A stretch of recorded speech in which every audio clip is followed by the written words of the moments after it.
Alright, chaps, gather round for the thrilling sequel to our Winter War saga. Brace yourselves for another chilling installment of WTF Was Winter War, as we plunge headfirst into the frosty depths of this historical escapade. Without further ado, let's embark on this frosty adventure and unravel the icy mysteries that await us, shall we?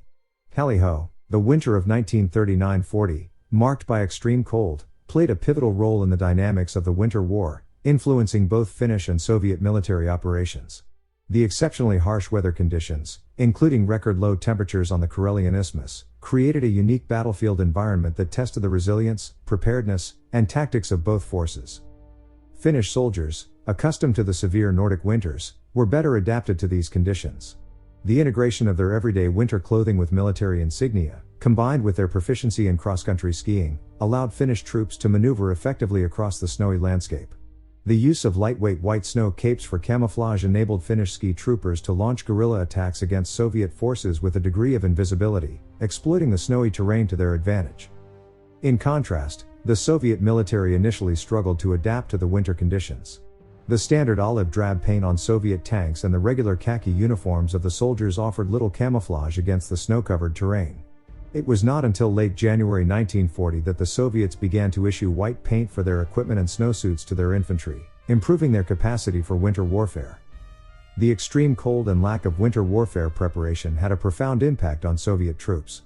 Instances of frostbite were widespread, with thousands of Soviet soldiers succumbing to the cold during engagements such as the Battle of Suomussalmi. The Soviet Army's limited skiing skills confined troop movements to roads, making them vulnerable to Finnish attacks. The absence of proper winter tents and the necessity to sleep in improvised shelters further exacerbated the challenges faced by Soviet forces, leading to high rates of frostbite and illness even before significant combat engagements. Despite these difficulties, the cold weather also offered certain advantages to the Soviet forces. Frozen terrain and bodies of water facilitated the movement of tanks, allowing them to traverse areas that would have been impassable due to swamps and mud during warmer periods. The winter conditions during the Winter War underscore the critical role of environmental factors in military strategy and operations. The Finnish ability to leverage the weather and terrain to their advantage, coupled with the initial Soviet unpreparedness for winter warfare, illustrates the complexities and unforeseen challenges of conducting military campaigns in extreme weather conditions. In the face of a superior Soviet force, the Finnish army's adoption of guerrilla tactics during the Winter War exemplified how strategic ingenuity, local knowledge, and the effective use of terrain could level the playing field against a larger adversary. Operating from Ladoga, Karelia to the Arctic port of Petsamo, Finnish forces capitalized on their agility, mastery of maneuver warfare, and efficient application of limited resources to challenge the Red Army's numerical and material dominance. The Finnish strategy of isolating and encircling smaller segments of the larger Soviet force was particularly effective. By dividing the Soviet troops into manageable groups, or armadas, the Finns could focus their attacks, exploiting the element of surprise and the inherent difficulties the Soviets faced in coordinating their responses within the dense forests and harsh winter conditions of Finland. This tactic of compartmentalizing the enemy and dealing with them piecemeal allowed the Finnish forces to neutralize the Soviet numerical advantage, inflicting significant casualties and disrupting Soviet operations. The conditions faced by the Soviet troops trapped in these armadas were dire. The combination of extreme cold, lack of adequate supplies, and the constant threat of Finnish attacks created a situation where survival itself was a relentless struggle. William R. Trotter's description of the Soviet soldiers' predicament captures the grim reality of these encirclements, highlighting the desperation and the absence of viable options for escape or surrender. The effectiveness of Finnish propaganda further demoralized the Soviet troops, many of whom believed that capture would result in brutal treatment. However, the Finnish forces faced their own set of challenges in fully capitalizing on the tactical successes achieved through guerrilla warfare. The effort required to maintain the encirclements and continue the pressure on the Soviet forces stretched Finnish resources thin. In some cases, the Soviet units trapped within these pockets managed to hold out for extended periods, tying down Finnish troops and preventing them from being redeployed to other areas of the front. The use of guerrilla tactics by the Finnish army during the Winter War demonstrates the critical importance of adaptability, terrain familiarity, and tactical innovation in asymmetric warfare. Despite the constraints of limited manpower and material resources, the Finns were able to mount a formidable defense that significantly hindered Soviet advances and inflicted substantial losses, underscoring the complexities and unpredictable dynamics of military conflict. The battles along the Mannerheim Line, particularly at Taipale and Suma, were pivotal confrontations in the Winter War that tested the Finnish defenses against the Soviet offensive. The Mannerheim Line, named after the Finnish military leader and statesman Carl Gustaf Emil Mannerheim, served as the primary line of defense against the Soviet invasion on the Karelian Isthmus. Contrary to Soviet propaganda, which exaggerated its fortifications likening it to the Maginot Line, the Mannerheim Line was primarily composed of conventional trenches and log-covered dugouts. Its fortifications included 221 strongpoints, with a sparse distribution of reinforced concrete bunkers, underscoring the line's reliance not on its physical barriers but on the determination and resilience of its defenders. The Finns' valor and sisu were indeed put to the test during the battles of Taipale and Summa. At Taipale, Finnish forces managed to hold off Soviet attempts to breach the Mannerheim Line, showcasing the effectiveness of their defensive strategies despite the limitations of their fortifications. The Battle of Summa, near Viipuri, highlighted both the strengths and vulnerabilities of the Finnish defenses. With 41 reinforced concrete bunkers, Summa was among the most fortified sections of the line. However, a planning oversight left a significant gap near the Munyasuo swamp, through which Soviet tanks managed to penetrate the Finnish defenses during the First Battle of Summa. The Finnish forces demonstrated remarkable adaptability and resilience in the face of this breach. Lacking proper anti-tank weapons, they allowed Soviet tanks to pass through, focusing instead on repelling the main Soviet assault. The stranded Soviet tanks, lacking coordination with infantry, were eventually neutralized, culminating in a Finnish victory by December 22. Despite this Finnish success, the Soviet forces, plagued by poor morale and logistical challenges, continued to face difficulties in executing their frontal assaults against the deeply entrenched Finnish positions along the Mannerheim Line.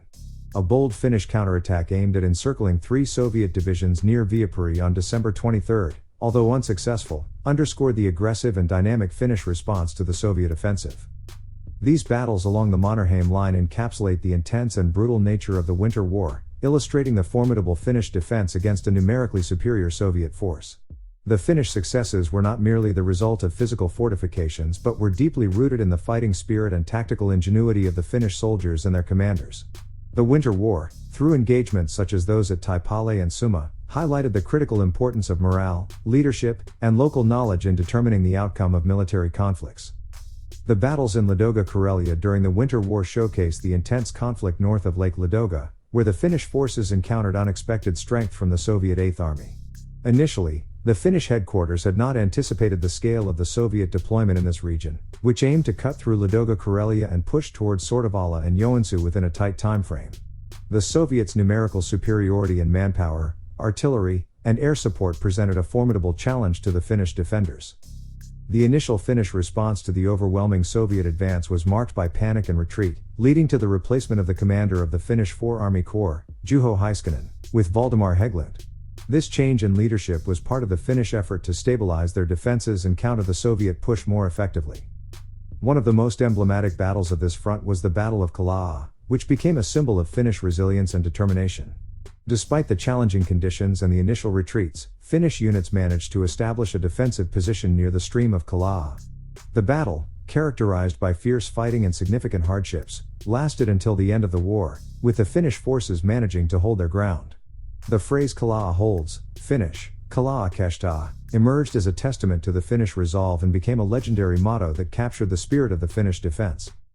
The Battle of Kalaa also highlighted individual acts of valor, such as those of Simo Hauha, a Finnish sniper known as the White Death, who was credited with over 500 kills, and Captain Arne Jujutalainen, known as the Terror of Morocco, who became a living legend for his leadership and bravery.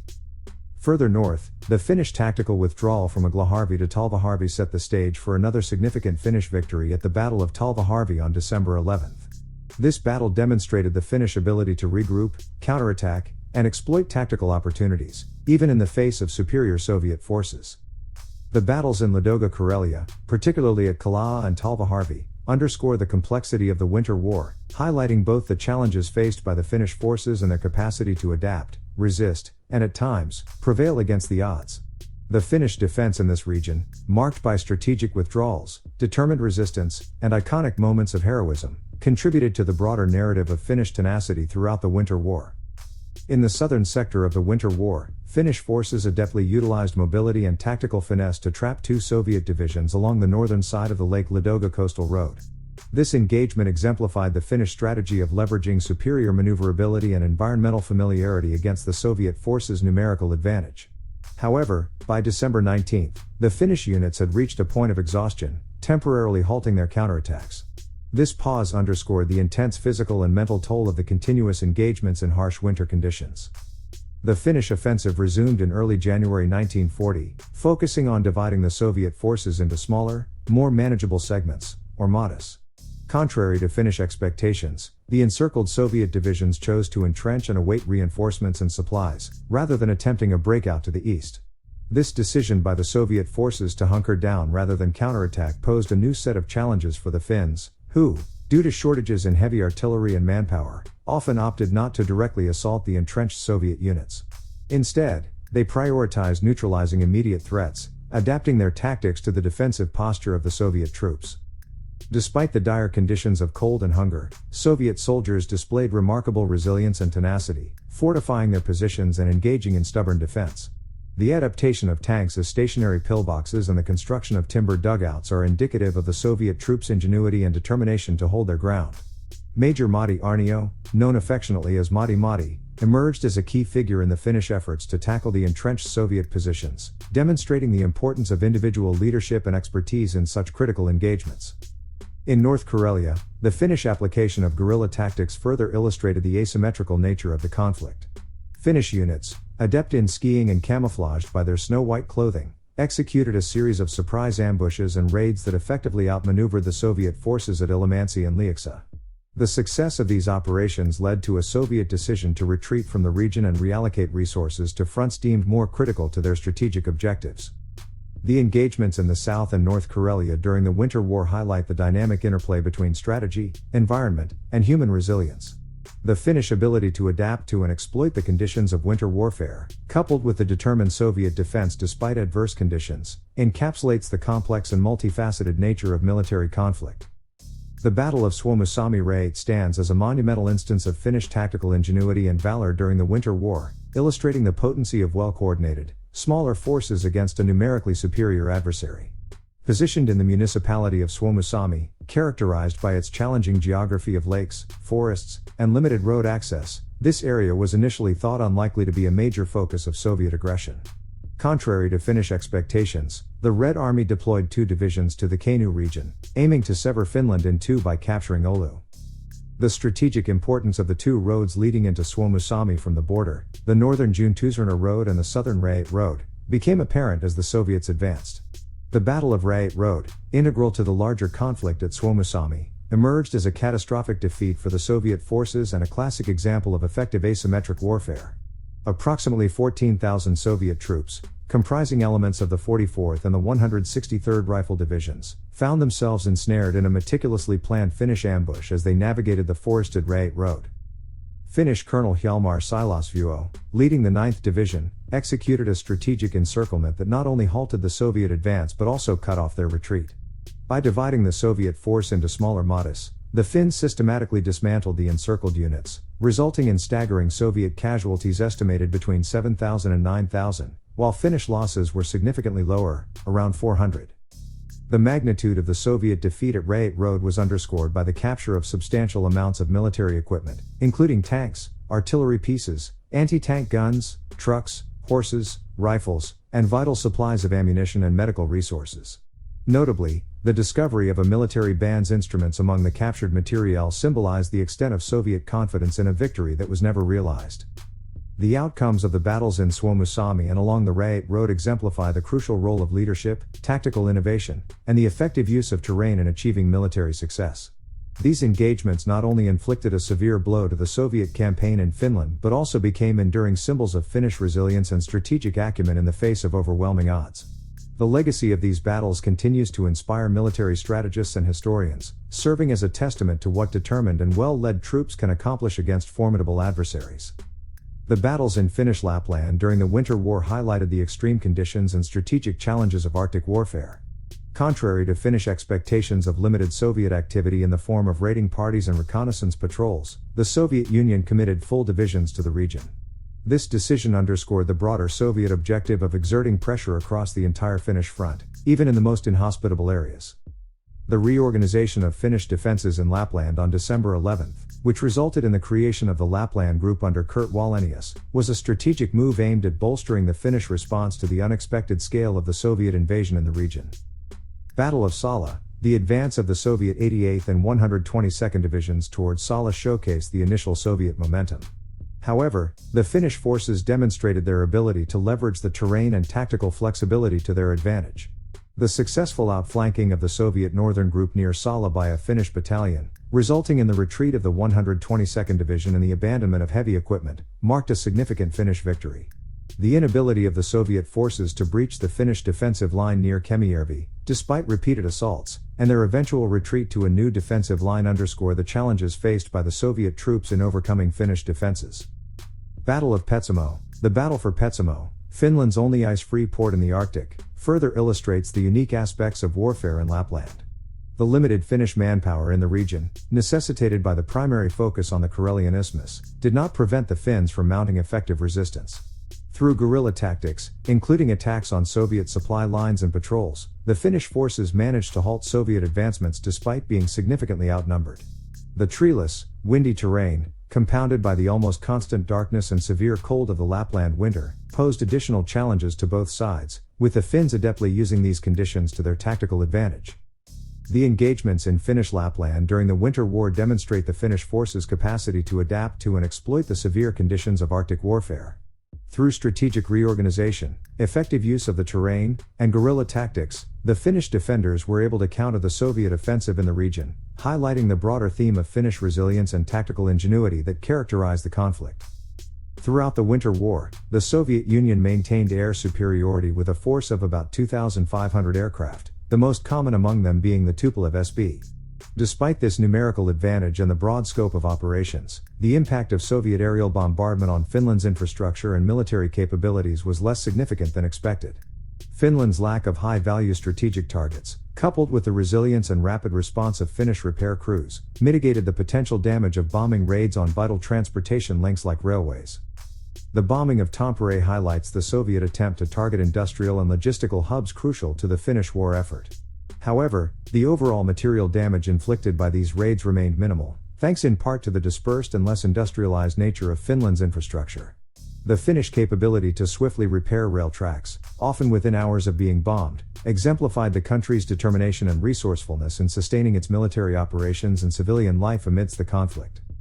Despite the early inefficiencies and the limited strategic impact of their bombing campaigns, the Soviet Air Force adapted its tactics by late February, seeking to improve the effectiveness of its air operations. Yet, the largest bombing raid of the war targeted Helsinki on the first day of the conflict, with the capital experiencing only a few additional bombings thereafter. Across Finland, Soviet air raids resulted in the death of 957 civilians and affected thousands more, underscoring the human cost of the conflict and contributing to international condemnation of the Soviet invasion. The city of Viipuri, a significant target due to its proximity to the Karelian Isthmus front, bore the brunt of the Soviet aerial campaign, enduring nearly 12,000 bombs that nearly leveled the city. Despite these aggressive air operations, Soviet media outlets like Pravda continued to deny any attacks on civilian targets, maintaining a narrative that contradicted the realities on the ground. The Soviet Air Force faced its own set of challenges during the war, including losses attributed to adverse weather conditions, fuel and tool shortages, and logistical difficulties in transporting aircraft to the front. An estimated 400 Soviet aircraft were lost under these circumstances. Over the course of the Winter War, the Soviet Air Force conducted approximately 44,000 sorties, a testament to the scale of its involvement in the conflict and its efforts to support ground operations despite the initial shortcomings and the evolving tactical adjustments. The Finnish Air Force, although modest in size and resources at the onset of the Winter War, demonstrated remarkable adaptability and courage in the face of a vastly superior Soviet air threat. Operating from makeshift bases on frozen lakes, Finnish pilots and anti-aircraft units engaged in daring confrontations with Soviet bombers and fighters, often outnumbered but undeterred. With only 114 combat-ready aircraft at the beginning of the conflict, the Finnish Air Force was significantly outmatched by the Soviet Union's aerial might. The Finnish strategy, therefore, focused on defensive operations, with fighter aircraft primarily tasked with intercepting Soviet bombers. Despite these limitations, strategic bombing missions provided crucial opportunities for military reconnaissance, contributing valuable intelligence to the Finnish war effort. The iconic image of a Finnish Bristol Blenheim Mk4 bomber being refueled by hand on a frozen lake encapsulates the resourcefulness and resilience of the Finnish Air Force. The swastika markings on the aircraft, adopted by the Finnish Air Force in 1918 and unrelated to the Nazi symbol, symbolize a unique heritage and the international support Finland received, including the donation of the first aircraft by Erich von Rosen. Throughout the Winter War, the Finnish Air Force benefited from international aid, receiving aircraft from Britain, France, Italy, Sweden, and the United States. This influx of foreign planes, varying widely in design and origin, increased the Finnish Air Force's strength by over 50% by the end of the conflict. Finnish pilots, flying a diverse array of aircraft, managed to shoot down 200 Soviet planes while enduring the loss of 62 Finnish aircraft due to all causes. Additionally, Finnish anti-aircraft fire accounted for more than 300 downed Soviet aircraft, a testament to the effectiveness of Finland's air defense efforts. The operation of forward air bases on frozen lakes, equipped with minimal facilities such as a windsock, telephone set, and tents, alongside air raid warnings provided by Finnish women organized by the Lotus Svard, exemplifies the improvised yet effective Finnish approach to wartime aviation operations. Jorma Sarvanto, Finland's top-scoring fighter ace during the Winter War with 12.83 victories, symbolizes the skill and bravery of Finnish pilots who faced overwhelming odds. His continued success in the subsequent continuation war further solidified his legacy and the Finnish Air Force's reputation for tenacity and skill in aerial combat. The Finnish Air Force's experience in the Winter War highlights the significant role that smaller, less technologically advanced forces can play in a larger conflict, underscoring the importance of strategy, courage, and international support in overcoming adversities. Naval operations during the Winter War were markedly limited, influenced heavily by the harsh winter conditions that led to the freezing of the Baltic Sea and by the capabilities and strategic posture of the naval forces involved. The onset of ice by the end of December significantly restricted the movement of warships, confining activities largely to icebreakers and submarines which could navigate in such conditions. The Soviet Baltic Fleet, despite possessing a considerable array of vessels including 2 battleships, 1 heavy cruiser, numerous destroyers, motor torpedo boats, and submarines, was primarily a coastal defense force. Lacking in training for large-scale amphibious operations and the necessary logistical support, the fleet's role during the Winter War was limited. The Soviet Navy's use of naval bases in Paldiski, Tallinn, and Liepaja indicates a strategic emphasis on securing these crucial points and projecting power within the Baltic region. In contrast, the Finnish Navy, though smaller, played a critical role in coastal defense and securing maritime commerce. The Finnish naval forces, comprising coastal defense ships, submarines, gunboats, motor torpedo boats, mine-layers, minesweepers, and icebreakers, demonstrated adaptability in responding to the challenges posed by the Soviet naval and aerial threats. The repositioning of the coastal defense ships Ilmarinen and Väinämöinen to Turku for air defense duties highlights the Finnish Navy's strategic flexibility and its contribution to the overall defense effort. The damage sustained by the armed icebreaker Tarmo and Kotka, resulting in significant Finnish casualties, underscores the risks faced by naval and merchant vessels operating in contested waters. Soviet efforts to undermine Finnish maritime operations included bombing Finnish vessels and harbors and laying mines in Finnish seaways. Despite these efforts, the impact on Finnish merchant shipping was relatively limited during the Winter War itself, with only 5 merchant ships lost to Soviet actions.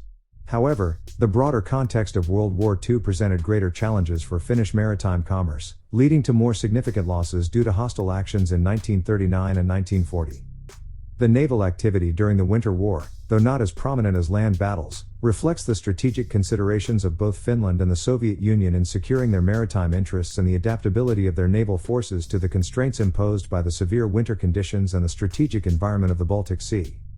Finnish coastal artillery played a critical role in defending the nation's harbors and naval bases during the Winter War, leveraging a mix of historic and modernized armaments to challenge Soviet naval operations in the Baltic Sea.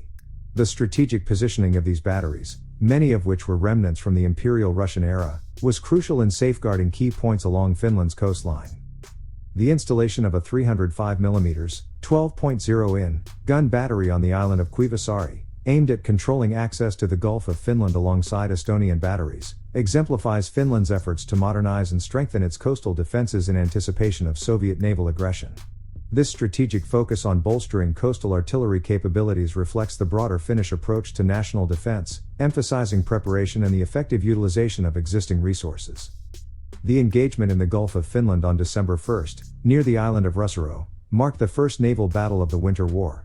The encounter, characterized by clear weather and high visibility, allowed Finnish coastal batteries to target the Soviet cruiser Kirov and accompanying destroyers effectively. The Finnish use of 234mm, 9.2 in, coastal guns to engage the Soviet ships at long range underscores the effectiveness of Finland's coastal defenses. The damage inflicted on the Kirov, resulting in Soviet casualties and the retreat of the cruiser, demonstrated the operational readiness and strategic positioning of Finnish coastal artillery. Beyond their role in naval engagements, Finnish coastal artillery also contributed significantly to land-based defense efforts, particularly on the Karelian Isthmus and in Ladoga, Karelia. The integration of fortress artillery with army artillery at key locations such as Karnajoki on the eastern isthmus and Montsi near Lake Ladoga, as well as support from the Koivisto fortress on the southwestern coast, highlights the multifaceted role of coastal batteries in bolstering Finland's overall defensive posture. The effectiveness of Finnish coastal artillery during the Winter War, both at sea and on land, reflects the strategic importance of coastal defenses in the broader context of national security and defense planning. Through a combination of historical assets, modernization efforts, and strategic deployment, Finland's coastal artillery units made notable contributions to the country's resistance against Soviet aggression, underscoring the significance of well-prepared and strategically positioned defensive capabilities in wartime. The initial stages of the Winter War proved challenging for the Soviet Union, as the Red Army faced unexpected resistance from Finnish forces. The difficulties encountered during the December operations led to a reassessment of Soviet military strategy and objectives in the conflict with Finland. Stalin's dissatisfaction with the campaign's progress prompted significant reforms and strategic shifts aimed at salvaging Soviet military prestige and achieving a decisive victory. Chief of Staff Boris Shapasnikov, granted full authority over operations in the Finnish theater, signaled a strategic pivot by suspending frontal assaults and emphasizing a more coordinated and tactically flexible approach. The replacement of Kliment Voroshilov with Semyon Timoshenko as the commander of Soviet forces marked a crucial leadership change, reflecting the urgency of addressing the shortcomings exposed by the war thus far. Under Timoshenko's command, the Red Army refocused its efforts on the Karelian Isthmus, the scene of intense fighting and a critical juncture in the Soviet campaign. This strategic concentration was accompanied by a reorganization of forces and a refinement of tactical doctrines to better align with the realities of warfare in the Finnish terrain. The division of Soviet forces on the Karelian Isthmus into the 7th and 13th Armies and the emphasis on concentrated attacks against specific segments of the Mannerheim Line underscored the shift towards more methodical and focused military operations. The adoption of basic tactics, such as using an armored wedge for initial breakthroughs, followed by comprehensive infantry and vehicle assaults, highlighted the Soviet commitment to overcoming Finnish defenses through sheer force and improved coordination. The meticulous preparation for the renewed offensive, including rehearsals of the assault on life-size mock-ups and the significant increase in troops and materiel, demonstrated the scale of the Soviet mobilization. With troop numbers swelling to 600,000 and a bolstered arsenal of tanks and artillery, the Soviet Union was poised to launch a formidable assault on the Finnish lines. The large offensive that began on February 1st, characterized by an intense artillery bombardment, marked the culmination of the Soviet strategic overhaul. This renewed effort to break through Finnish defenses on the Karelian Isthmus represented a critical phase in the Winter War, reflecting the Soviet determination to rectify earlier setbacks and secure a conclusive victory. The challenges faced by the Red Army in the initial weeks of the conflict, and the subsequent reforms and preparations for a renewed offensive, highlight the complexities of military strategy and the adaptability required to overcome determined resistance. The Soviet offensive on the Karelian Isthmus during the Winter War showcases a strategic escalation and adaptation in military tactics by both the Soviet Union and Finland. Initially, in January, the front was relatively quiet compared to December, with the Soviets intensifying their bombardments. This tactic was aimed at wearing down Finnish defenders and softening their fortifications. The Finnish response was to shelter during bombardments and repair damage at night, a cycle that contributed to war exhaustion, with Finland losing over 3,000 soldiers in trench warfare. The Soviet strategy involved not just heavy artillery and air bombardments but also small-scale infantry assaults. This change in tactics reflects a strategic adaptation, focusing on sustained pressure to weaken Finnish defenses gradually. However, the Finns faced a dire shortage of ammunition, restricting their artillery use, which further complicated their defensive efforts. A significant shift occurred on 1 February when the Soviets escalated their offensive, refining their tactics. The improvement in Soviet morale and tactics, despite their generals' willingness to accept heavy losses, underscores a determination to achieve their objectives. The use of smoke screens, heavy artillery, and armor support, even as infantry charged in open and dense formations, indicates a layered approach to breaking Finnish defenses. Notably, the advancement of Soviet tanks in smaller numbers, protected by infantry, presented new challenges for the Finnish defenders. The breakthrough on the western Karelian Isthmus during the Second Battle of Suma after 10 days of constant artillery barrage marked a pivotal moment in the offensive. By 11th of February, the scale of Soviet forces, approximately 460,000 soldiers, along with significant artillery, tank, and aircraft support, underscored the massive resources the Soviet Union was willing to deploy. In contrast, the Finnish forces comprised 8 divisions, totaling about 150,000 soldiers. The subsequent crumbling of Finnish strongholds and the authorized retreat by Mannerheim on 15th of February reflect the overwhelming pressure faced by Finnish defenders. Yet, on the eastern side of the isthmus, the Finns managed to achieve a stalemate in the Battle of Taipale, showcasing resilience and strategic defense amidst a dire situation. The Soviet offensive on the Karelian Isthmus exemplifies the dynamics of military strategy, adaptation, and the critical impact of resources and tactics in wartime. The events underscore the complexities of the Winter War, highlighting the challenges of defending against a numerically and materially superior adversary. The peace negotiations that ended the Winter War between Finland and the Soviet Union unfolded under complex and pressing circumstances, marked by both diplomatic maneuvering and military realities on the ground. Despite Finland's efforts to reopen negotiations throughout the war, initial Soviet reluctance gave way only when the strategic and political costs of continuing the conflict became apparent. In early January, a pivotal move came from Finnish communist Hella Wuoli-Joki, who facilitated contact between the Finnish government and the Soviet Union through Alexandra Kollontai, the Soviet ambassador to Sweden. This led to a secret meeting and, eventually, to Soviet Foreign Minister Vyacheslav Molotov ending the puppet Terioki government and recognizing Finland's legal government, signaling a Soviet openness to negotiate peace. By mid-February, the dire situation of the Finnish forces and the high casualties on the Soviet side, combined with the potential embarrassment to the Soviet regime and the overestimated threat of Franco-British intervention, accelerated the move towards negotiations. The impending spring thaw, which threatened to hinder Soviet military operations, added urgency to these efforts. Finnish Foreign Minister Väinö Tanner's negotiations in Stockholm, facilitated by the Swedes and unbeknownst to German representatives initially, laid the groundwork for peace. The broader geopolitical context, including concerns from Germany and Sweden about the implications of the Winter War, played a significant role in the push towards peace. Germany, worried about losing access to Swedish iron ore and the potential for Allied forces to gain a foothold in the region, had its own strategic interests in seeing an end to the conflict. Meanwhile, Leon Trotsky's post-war commentary highlighted the strategic calculus from a German perspective regarding Soviet control over Finland. Sweden's delicate position, balancing between offering support to Finland and managing threats from Germany, came to a head with King Gustav V's public statement declining Finnish requests for military support. This moment underscored Sweden's complex role in the conflict and the regional dynamics at play. The Soviet peace terms, initially met with hesitation by the Finnish cabinet due to their harshness, were eventually accepted in principle by Finland, setting the stage for formal negotiations. Within the Soviet leadership, a debate ensued between military commanders who wished to continue the war and Communist Party members who argued for peace, citing the war's high costs. The party's perspective prevailed, advocating for a strategic pause in the conflict with the belief that Finland could be influenced through other means in the future. This sequence of diplomatic and military maneuvers reflects the intricate interplay of national interests, regional security concerns, and the strategic calculations of the involved parties. The eventual decision to negotiate peace marked a significant moment in the Winter War, shaping the geopolitical landscape of the region and illustrating the complexities of international diplomacy in times of conflict. The conclusion of the Winter War in March 1940 marked a pivotal moment in European history, characterized by intense military engagements, strategic negotiations, and significant territorial concessions. The Red Army's advance past the Mannerheim line into the suburbs of Viipuri and the establishment of a beachhead on the western Gulf of Viipuri underscored the intensification of Soviet military operations and their improved positional advantage. This strategic gain put considerable pressure on the Finnish government, leading to an attempt to propose an armistice on 6 March, which the Soviets declined to maintain their leverage. The Finnish peace delegation's journey to Moscow for negotiations highlighted the diplomatic efforts to end the conflict.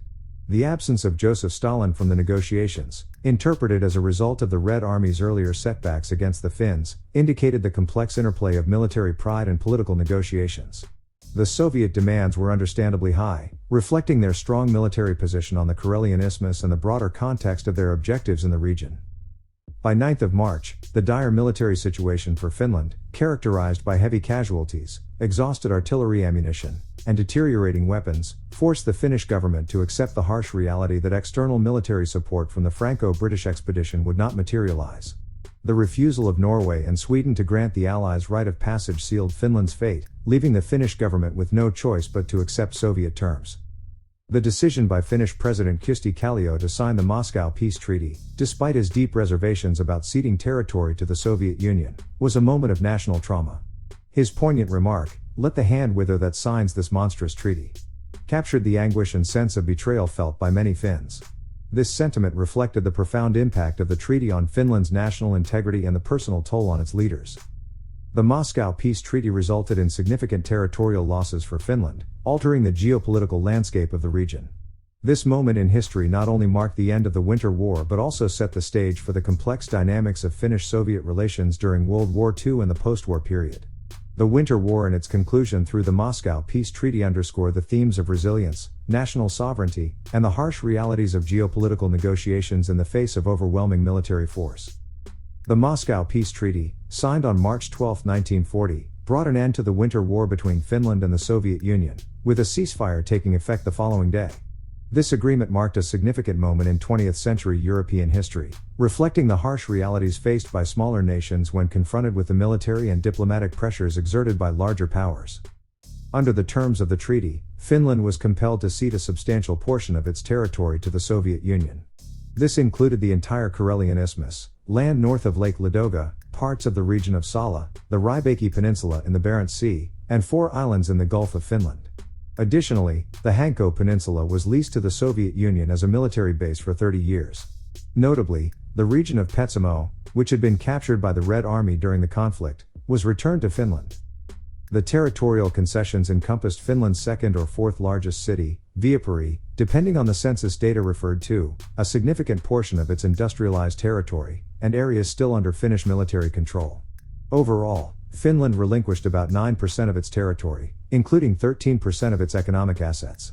The treaty also led to the displacement of approximately 422,000 to 450,000 Karelians, 12% of Finland's population at the time, who were evacuated and lost their homes as a result of the territorial cessions. These Finnish concessions and territorial losses actually exceeded the Soviet Union's pre-war demands, illustrating the severe outcome of the war for Finland. Before the conflict, the Soviet Union had sought less extensive territorial adjustments for what it claimed were security reasons, including a demand to move the frontier with Finland westward to a point 30 kilometers east of Viipuri. The Soviet Union had also proposed the demolition of existing fortifications on the Karelian Isthmus and the cession of several islands in the Gulf of Finland and the Rybaki Peninsula. In exchange, the Soviet Union had offered to cede Ripola and Porojärvi from eastern Karelia, an area twice as large as the territories originally demanded. The Moscow Peace Treaty underscored the significant impact of geopolitical pressures and military conflict on national borders and populations. For Finland, the treaty represented a painful compromise, resulting in substantial territorial losses and the displacement of a large portion of its population. For the Soviet Union, the agreement achieved strategic territorial gains, albeit at a considerable military and political cost. The treaty reshaped the Finnish-Soviet border and set the stage for the complex relations between the two countries in the years leading up to and during World War II. The international response to the Winter War between Finland and the Soviet Union highlights a significant moment in 20th century history, where world opinion and the actions of foreign volunteers played a notable role in a conflict that captured global attention. The Soviet aggression against Finland was largely viewed as unjustified by the international community, sparking a wave of support for the Finnish cause. This support came at a time when World War II had not yet directly affected major powers such as France, the United Kingdom, or the United States, making the Winter War a focal point of international interest. Material aid and military support flowed to Finland from several foreign organizations and countries, which granted credit and military materiel in support of the Finnish defense effort.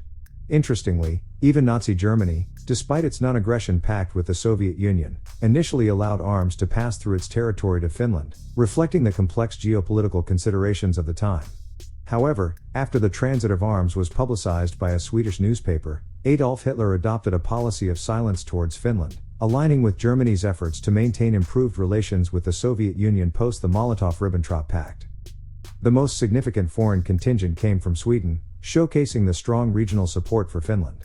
Nearly 8,760 volunteers, including Swedes, Danes, and Norwegians, formed the volunteer corps and participated in the conflict, particularly on the northern front at Sala during the war's closing days.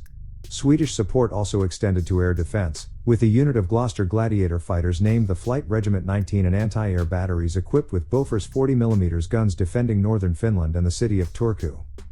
Volunteers from other countries, including Hungary, Italy, Estonia, and American nationals of Finnish background, also joined the Finnish effort, demonstrating the widespread international sympathy for Finland's plight. Notably, individuals such as Max Manus, a Norwegian who later became a famed resistance fighter during the German occupation of Norway, and Christopher Lee, the British actor, were among the foreign volunteers. While Lee did not face combat, his willingness to volunteer reflects the personal commitments made by individuals from various backgrounds in response to the conflict. In total, Finland received around 12,000 volunteers, with 50 making the ultimate sacrifice. This remarkable international solidarity underscores the global reaction to the Winter War, showcasing a widespread condemnation of aggression and a willingness to support a nation perceived as unjustly attacked. The involvement of foreign volunteers in the Winter War represents a unique instance of international engagement and support during a critical period of global tension and upheaval. The involvement of white émigrés in the formation of the Ruskaya Narodnaya Armia, RNA, during the Winter War between Finland and the Soviet Union presents a fascinating case study in the complex dynamics of exile politics, military alliances, and intelligence operations. Finland's engagement with the anti-Soviet Russian All-Military Union, ROVS, reflects the undercurrents of anti-Soviet sentiment that persisted among Russian émigrés after the Bolshevik Revolution and the Civil War. Despite initial hesitancy and official refusal to entertain offers of aid from the ROVs, Finnish Marshal Carl Gustaf Emil Mannerheim, influenced by his meeting with Boris Bajanov, a high-ranking ROVs member, eventually sanctioned the establishment of a small Russian detachment. This decision underscores the strategic considerations and the cloak and dagger aspects of wartime intelligence and resistance efforts. The RNA, although limited to 200 men and shrouded in secrecy, represented an attempt to leverage anti-Soviet sentiment among Russian émigrés and prisoners of war, POWs, for Finland's military benefit. The choice to staff the RNA's officer ranks with white émigrés rather than captured Soviet officers, deemed unreliable, highlights the deep-seated mistrust and divisions that lingered from the Russian Civil War era.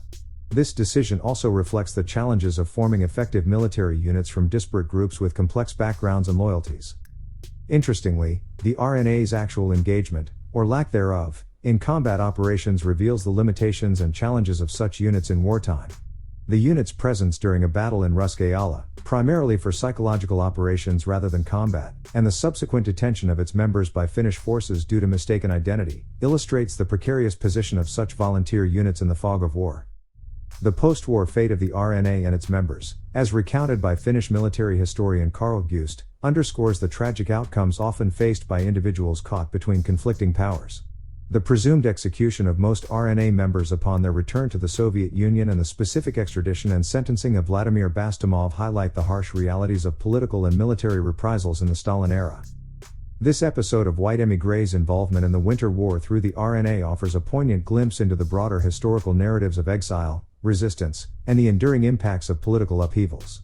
It serves as a reminder of the complex interplay between national interests, personal loyalties, and the often cruel vicissitudes of geopolitical conflict.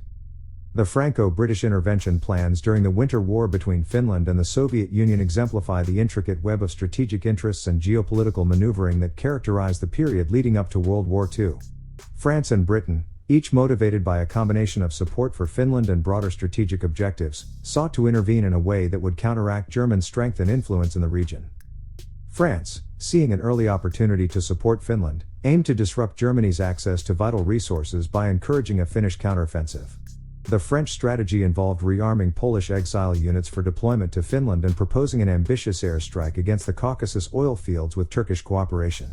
These plans were driven not only by the desire to weaken Germany but also by a preference to engage in major warfare away from French soil, reflecting a strategic approach to minimize direct threats to France itself. The British interest in the conflict was primarily focused on blocking the flow of iron ore from Sweden to Germany, recognizing that Swedish mines were a critical supplier for the German war effort. The proposal by British leadership, including Winston Churchill, to establish a foothold in Scandinavia was motivated by the dual aims of supporting Finland and cutting off German access to Swedish iron. However, Hitler's clear warning to Sweden about the consequences of allowing Allied troops on its soil underscored the high stakes and the delicate balance of power in the region. The plans put forward by French Prime Minister Édouard Daladier and supported by the British sought to link the situation in Finland with the strategic importance of Swedish iron ore, highlighting the interconnectedness of regional conflicts and the broader struggle against Nazi Germany. The proposed Allied intervention in Scandinavia, while ambitious, faced significant obstacles, not least the steadfast refusal of Norway and Sweden to grant right of passage for Allied forces. These rejections highlighted the challenges of coordinating international support and the limitations imposed by the neutrality and strategic interests of other nations. The final plan, formulated as the Winter War neared its conclusion, envisaged a substantial Allied military presence in northern Scandinavia to support Finland and protect the region from German and Soviet ambitions. The envisioned operation, requiring a significant commitment of British and French troops with naval and air support, was ultimately rendered moot by the end of the war on 13 March. The Franco-British intervention plans reveal the complexities of international diplomacy and military strategy in the face of aggressive expansion by totalitarian regimes. The efforts to support Finland and counter German influence in Scandinavia demonstrate the broader tensions and challenges that define the prelude to World War II, highlighting the interplay between regional conflicts and the global struggle for power and security.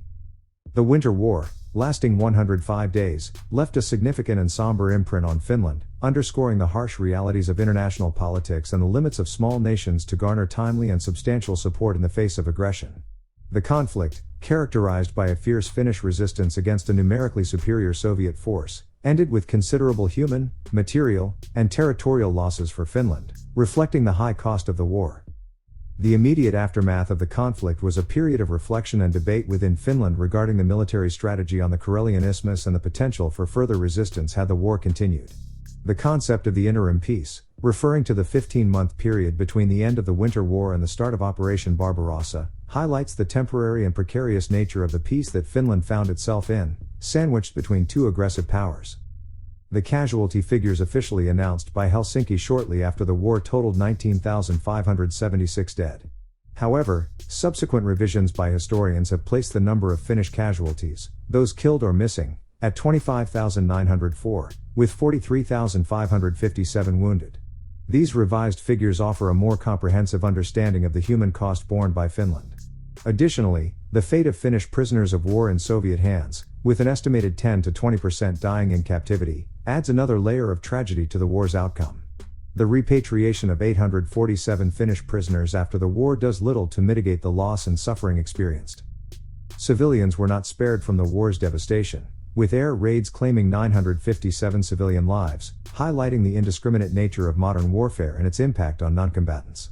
The material losses included the destruction of 20 to 30 tanks and 62 aircraft, as well as the cession of all ships of the Finnish Ladoga naval detachment to the Soviet Union under the terms of the Moscow Peace Treaty.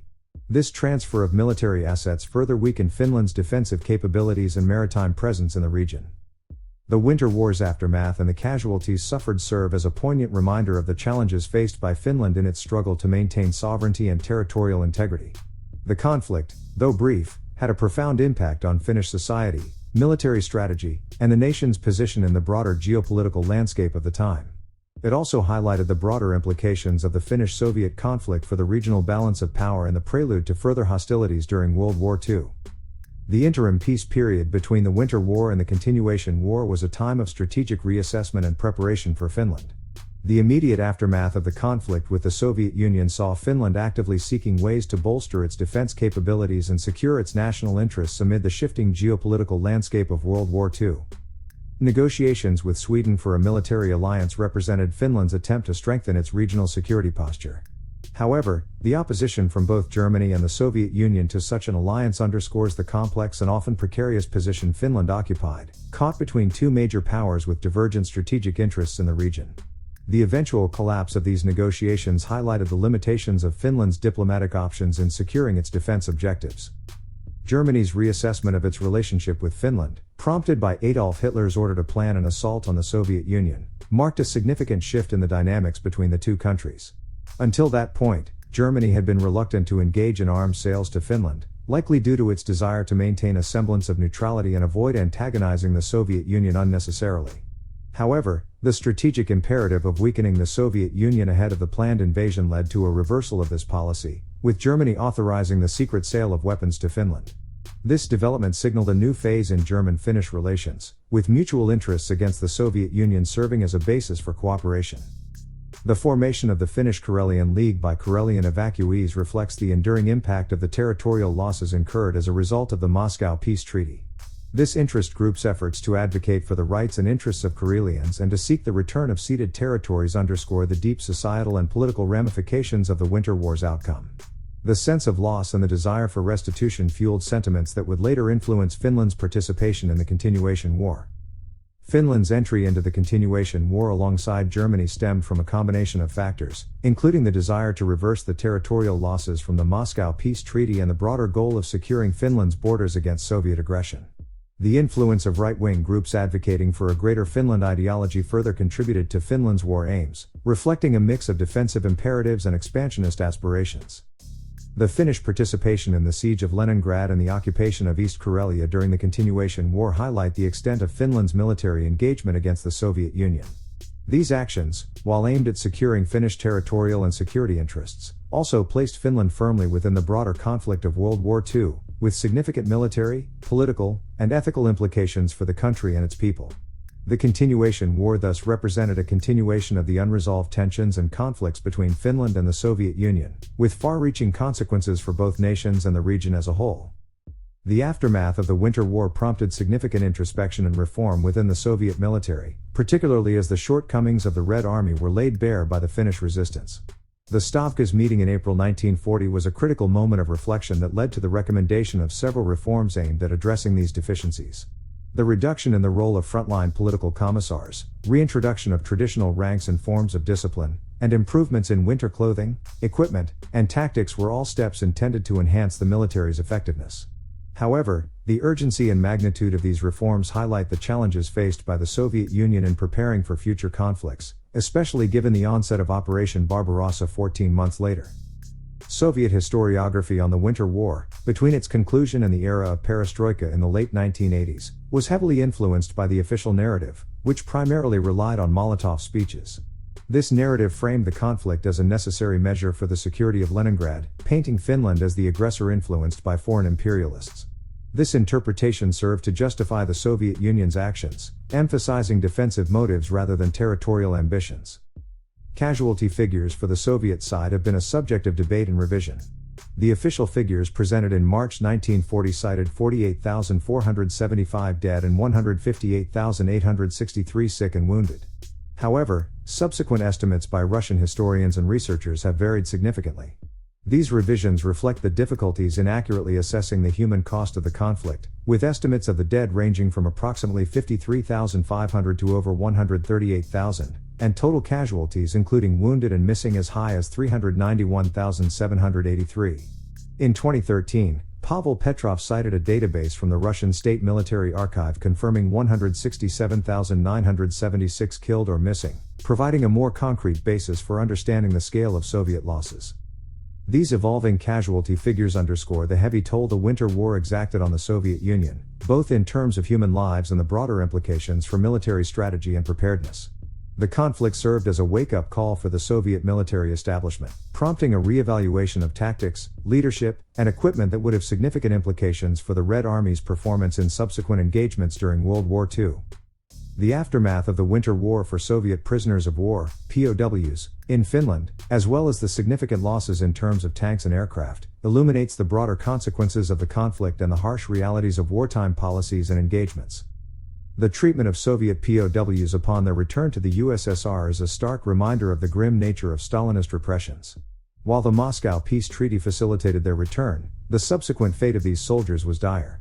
A considerable number were sentenced to imprisonment in labor camps, and a significant portion faced charges of engaging in traitorous activities while in captivity, with many receiving the death penalty.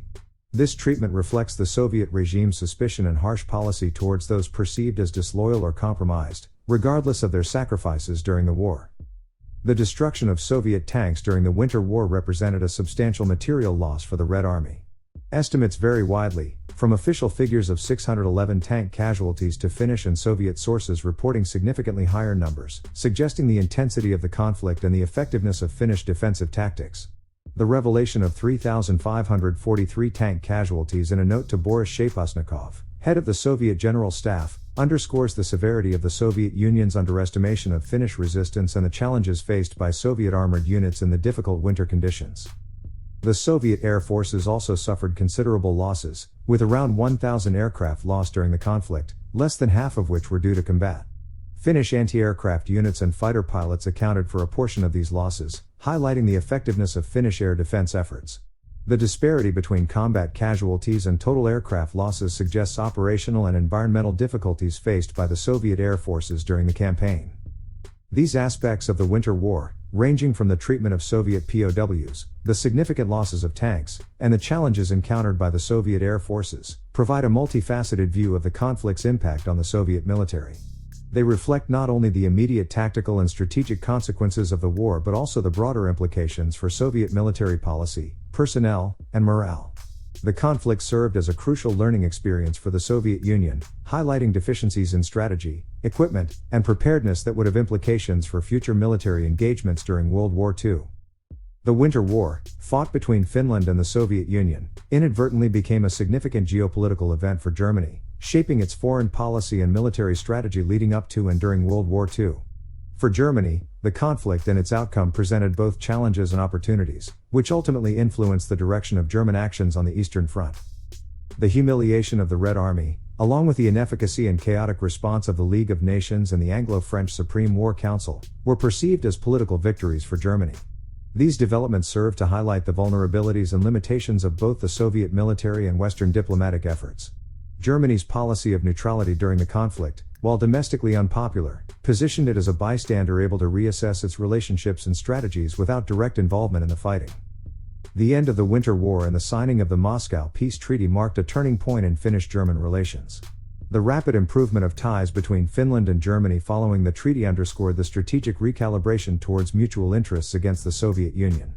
This realignment was crucial, given the broader context of Germany's ambitions in Eastern Europe and its reassessment of potential alliances.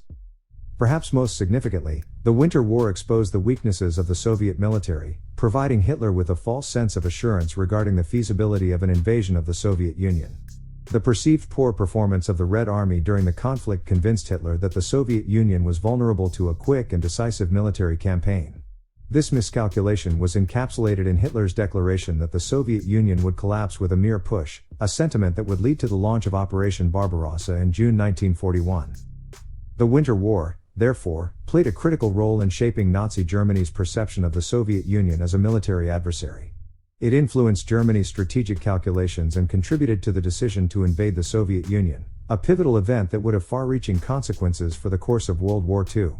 The conflict served as a prelude to the larger and more devastating confrontations that would unfold between Nazi Germany and the Soviet Union, highlighting the complex interplay of military, diplomatic, and ideological factors that characterized the era.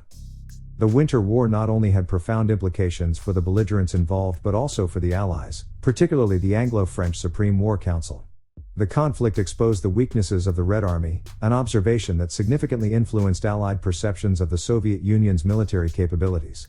However, the war also highlighted the disorganization and ineffectiveness of the Allies themselves, particularly in their inability to support Finland effectively against Soviet aggression. The inability of the Anglo-French Supreme War Council to devise and implement a feasible plan to aid Finland underscored deeper issues within the Allied command structure and strategic planning. This failure was not merely a diplomatic or military oversight but a significant political event that reflected on the overall readiness and coherence of Allied strategy against Axis powers. The inability to act effectively in the Winter War served as a stark indication of the challenges that lay ahead for the Allies in coordinating their efforts against a rapidly expanding war in Europe. This period of ineffectiveness and disorganization had immediate political repercussions in France. The failure directly contributed to the collapse of the Third Daladier government, leading to a political reshuffle that saw Paul Reynaud stepping in as the new prime minister. This change in leadership marked a critical juncture for France, as it grappled with the mounting pressures of World War II and the need for stronger, more decisive leadership in the face of Axis advances. The Winter War, therefore, serves as a critical case study in the complexities of international alliances and the challenges of formulating cohesive and effective military strategies across national lines. It also highlights how military conflicts can precipitate significant political changes, influencing the direction of nations' policies and leadership during times of crisis. For the Allies, the lessons of the Winter War were harsh but necessary, prompting a re-evaluation of military and diplomatic strategies that would have implications for the broader conduct of World War II. As we conclude our journey through the snowy fields of Finland and the strategic war rooms of Europe during the Winter War, we are reminded of the resilience, courage, and complexities that define human conflict. This historical episode, nestled within the greater cataclysm of World War II, reveals the profound impacts of military engagements on national destinies, international alliances, and the lives of individuals. We've seen how the underdog Finland fought valiantly against the colossal Soviet Union, influencing future military and political strategies across the globe, from Nazi Germany's fatal overconfidence to the Allies' realization of their own disorganization and ineffectiveness. Thank you for joining the Animated General as we delved into this pivotal moment in history. Your interest and support enable us to explore and share these significant but sometimes overlooked chapters of our past. Remember, history is not just about battles and treaties, it's about understanding the depths of human perseverance and the intricate tapestry of global relations. If you found this journey enlightening, please consider subscribing to the Animated General for more historical explorations. Share your thoughts, questions, or insights in the comments below. We value your engagement and are always eager to discuss history with fellow enthusiasts. Until next time, keep the spirit of curiosity alive, and thank you for watching the Animated General. Out.